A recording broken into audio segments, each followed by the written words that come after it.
sick and tired of hearing about all of the radicals and the perverts and the liberals and the leftists and the communists coming out of the closets. It's time for God's people to come out of the closets, out of the churches, and change America. We must do it. We've got to raise up an army. I don't want to wait no more.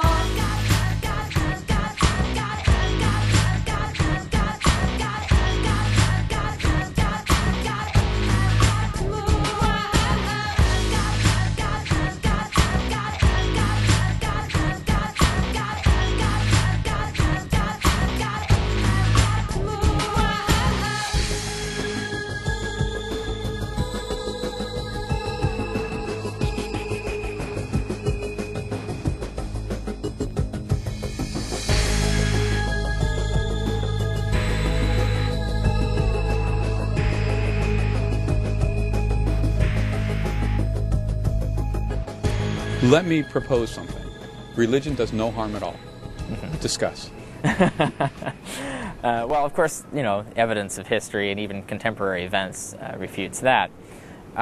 Whatever. Even if we set aside, you know, the obvious war, conflict, violence that has always plagued society and has gotten particularly worse under the Judeo-Christian religions, even if we set that aside, we have ordinary, everyday things that are going wrong. The sort of dehumanization and mistreatment of homosexuals, for example, is a prominent example, and it's getting worse in this country, actually. It was getting better for a while, but now there's this backlash, and that's bad. That's bad for humanity.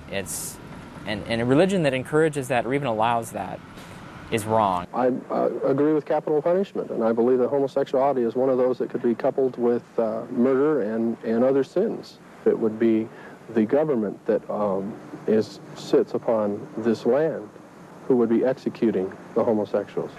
If certain fundamentalist Christians had their way, we would put gay people to death. And you know what?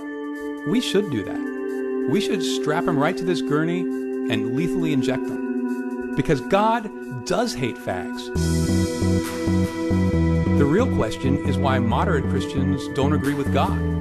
Because when it comes to his rules, God is not a moderate. Don't you commit yourself to some political party or politician. You commit yourself to the principles of God and demand those parties and politicians align themselves with the eternal values in this book. And America will be forever the greatest nation on this earth.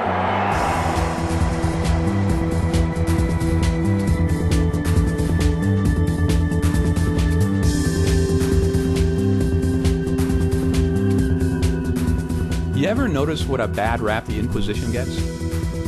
Even some Christians today think it was a bad idea. But how could it be a bad idea? If the Bible is right, aren't the stakes as high as they can be?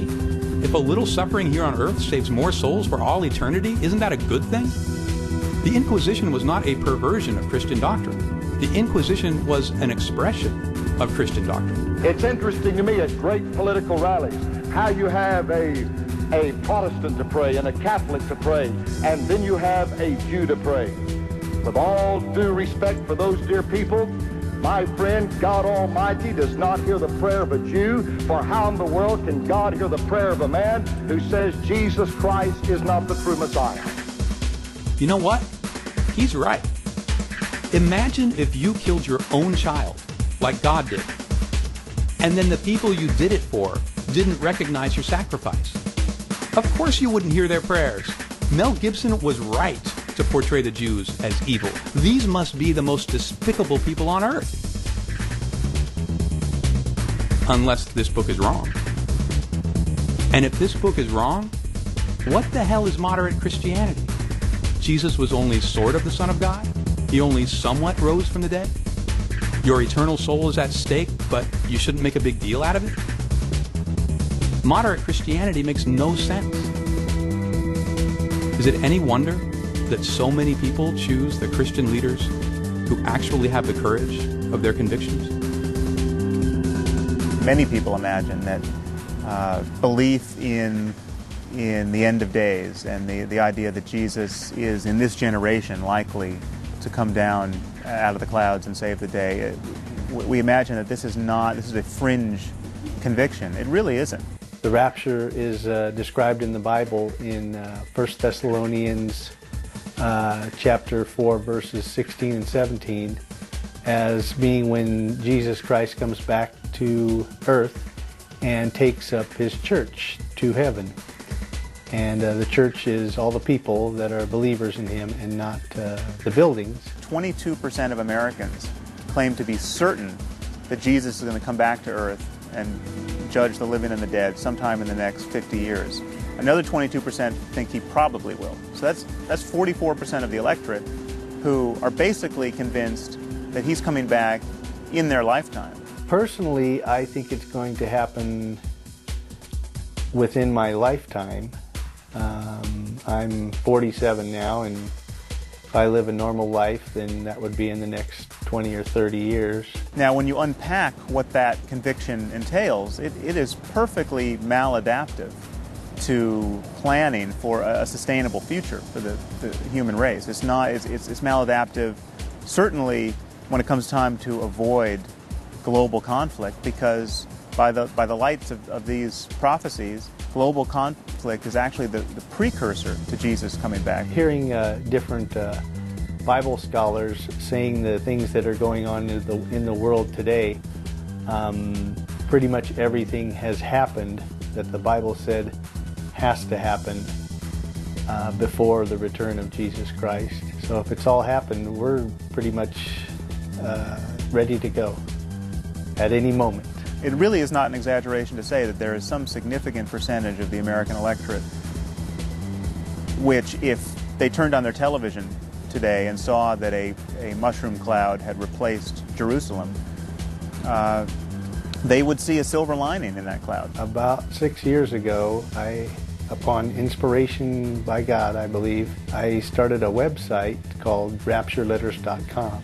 The website is provided for people that have spoken with their relatives and loved ones about the kingdom of heaven and haven't been able to witness to them properly, or they just weren't convinced of anything. So they can go on my website and put a name and an email address, and the people will get sent a letter after the rapture takes place. The letter will hopefully provide some comfort to those people that receive it, and let them know that their loved ones are in heaven now, and that it also gives them a message and allows them to say a prayer to become saved and hopefully get into heaven themselves. Insofar as people like that elect our presidents and congressmen, and insofar as they get elected as presidents and congressmen, that's a terribly dangerous state of affairs. You'll have someone make up a fake quote or misrepresent the document, misrepresent the evidence. Then they'll put it on a website or put it in a book that's published by what people think is a respectable publisher. And then hundreds, thousands of Christians will read this and believe it because they assume, well, this guy wouldn't lie. He wouldn't have made this stuff up. And so they go and repeat it. And so you get the lie repeated many times, mostly by people who aren't lying, who really do think it's true, but they just didn't check. 101 Last Day Prophecies, just some of the things that are supposed to happen. Literal Babylon, formerly called Babel, would reemerge in the land of Shinar. The land of Shinar is known as modern-day Iraq. And Saddam Hussein spent over 20 years rebuilding literal Babylon. As a matter of fact, I heard he had Madonna come in to christen it. Faith really is a conversation stopper. If somebody says, it's my faith that life is sacred and God creates life and man should not meddle in it, and that really stops the conversation. You can't challenge someone further and treat them as though they're drawing their ethics out of the Iliad and the Odyssey, which is really what I think we should be able to do. When the President of the United States says, I plan to appoint common sense judges who know that our rights are derived from God, I think someone in the White House press corps should be able to stand up and say, how is that